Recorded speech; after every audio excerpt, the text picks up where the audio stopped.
ಅಜರ್, ಬಬ್ಲು, ಮೊಹಸಿನ್, ಫಾರೂಕ್ ಇವರನ್ನ ಬಂಧಿಸಲಾಗಿದೆ. ವಶಕ್ಕೆ ಪಡೆದ ಆರೋಪಿಗಳನ್ನು ಸಿಐಡಿಗೆ ಹಸ್ತಾಂತರ ಮಾಡುವ ಸಾಧ್ಯತೆ ಇದೆ. ಯಾಕಂದ್ರೆ ಇದು ಬಹುಕೋಟಿ ವಂಚನೆಯ ಪ್ರಕರಣ.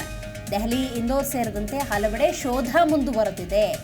ಈ ಪ್ರಕರಣದ A1 ಮೊಹಮ್ಮದ್ ಹುಸೇನ್ ಸುಜಾ ಪತ್ತೆಗೆ ಶೋಧ ಮುಂದುವರೆದಿದೆ. ಜನಸಾಮಾನ್ಯರು ಕಷ್ಟಪಟ್ಟು ದುಡಿದಂತಹ ದುಡ್ಡನ್ನು ಯಾರೋ ಬಂದು ಯಾವುದೋ ಸ್ಕೀಮ್ ಹೆಸರಲ್ಲಿ ಮೋಸ ಮಾಡಿ ಆ ಹಣವನ್ನು ದೋಚಿ ಹೋಗ್ತಾರೆ ಅಂತ ಹೇಳಿದ್ರೆ ಮಹಾಮೋಸ. ಕಡು ಕಷ್ಟದಲ್ಲಿ ಮುಂದೊಂದು ದಿವಸ ನಮಗಾಗತ್ತೆ, ಮಕ್ಕಳ ಮದುವೆ ಇರುತ್ತೆ, ಮಕ್ಕಳ ವಿದ್ಯಾಭ್ಯಾಸಕ್ಕಾಗತ್ತೆ, ತಾನೂ ಒಂದು ಸ್ವಂತ ಸ್ವರನ ಮಾಡಬೇಕು, ಈ ಕಂಪನಿಗೆ ಹಣ ಹೂಡಿದರೆ ನಂದು ಹಣ ಸ್ವಲ್ಪ ದುಪ್ಪಟ್ಟಾಗತ್ತಂತೆ.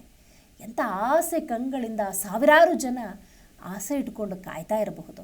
ಆದರೆ ಇಂತಹ ಸಣ್ಣ ಪುಟ್ಟ ಆಸೆಗೂ ಕೂಡ ಈ ಕಂಪನಿಗಳು ತಣ್ಣೀರಾಚಿ ಬಿಡ್ತವೆ. 500-600 ಕೋಟಿ ದುಡ್ಡು ಮಾಡಿಕೊಂಡು ಎಸ್ಕೇಪ್ ಆಗ್ತಾರೆ ಅಂತ ಹೇಳಿದ್ರೆ ಇವರಿಗೆ ಕಠಿಣ ಶಿಕ್ಷೆಯಾಗಬೇಕು. ಒಂದಲ್ಲ ಇಂಥ ನೂರಾರು ಕಂಪನಿಗಳಿದ್ದಾವೆ. ಜನರು ಕೂಡ ಅರ್ಥ ಮಾಡ್ಕೊಳ್ಬೇಕು, ನೀವು ದುಡ್ಡನ್ನು ಕೊಡುವವರೆಗೂ ಕೂಡ ಮೋಸ ಮಾಡೋರು ಇದ್ದೇ ಇರ್ತಾರೆ. ಮೋಸ ಹೋಗೋರಿದ್ದೀರಿ ಅಂದರೆ ಮೋಸ ಮಾಡೋರು ಖಂಡಿತ ಇರ್ತಾರೆ. ಹಾಗಾಗಿ ನೀವು ದುಡಿದ 1 ರೂಪಾಯಿಯನ್ನು ಕೂಡ ಯಾರಿಗೋ ಕೊಡ್ತೀರಿ ಅನ್ನೋದಾದ ಅದಕ್ಕೊಂದು ಲೆಕ್ಕ ಇರಬೇಕು, ಪಕ್ಕ ಇರಬೇಕು. ಇಲ್ಲ ಅಂದರೆ ನೀವು ದುಡಿದಂಥ ಹಣ ಯಾರದ್ದೋ ಸಿರಿವಂತತೆಗೆ, ಯಾರದ್ದೋ ಲಕ್ಸುರಿ ಜೀವನಕ್ಕೆ ಕಾರಣವಾಗಬಹುದು.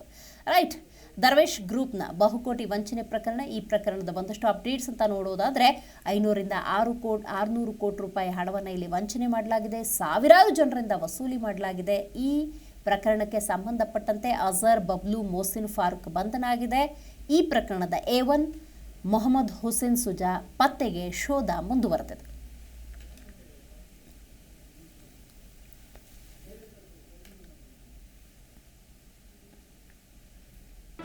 ಜಿ ಕನ್ನಡ ನ್ಯೂಸ್ ಈಗ ನಿಮ್ಮ ಮನೆಯಲ್ಲೇ ನೋಡಿ. ಎಲ್ಲ ಕೇಬಲ್ಗಳಲ್ಲಿ ಈಗ ಲಭ್ಯ. Sun Direct 292, Jio TV 1334, U digital 162, city cable 51, GTPL 17, Abhishek cables 821, rock line telecommunication 51, Shri Basaveshwara number 60, Vinayaka digital number 53, in digital number 896ರಲ್ಲಿ. ನಿಮ್ಮಿಸ್ತದ ಜಿ ಕನ್ನಡ ನ್ಯೂಸ್ ನೋಡಿ ಆನಂದಿಸಿ.